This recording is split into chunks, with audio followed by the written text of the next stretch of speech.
Annamalai sir, Annamalai மறுபடியும் ஒரு அறிக்கை விட்டுருக்காரு. ஒரு பிரச்சனைக்காக நான் டெல்லியில இருக்கேன், ஆனா உங்களோட இணைந்து பணியாற்ற முடியல, போராட்டம் பண்ண முடியலன்னு சொல்லி மறுபடியும் லைவ் நைட்ல வர்றாரு.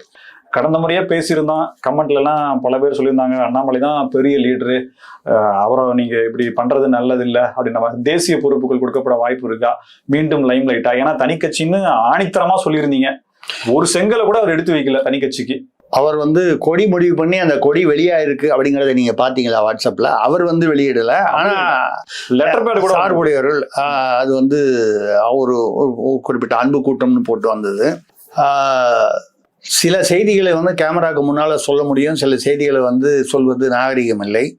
ஆனால் நிச்சயமாக அவர் தனி கட்சி ஆரம்பிக்கும் நோக்கத்தில் இருந்தார் என்பதை நான் உறுதிப்படுத்தி கொண்டுதான் நான் அதை வெளிப்படையாக பேச ஆரம்பித்தேன்.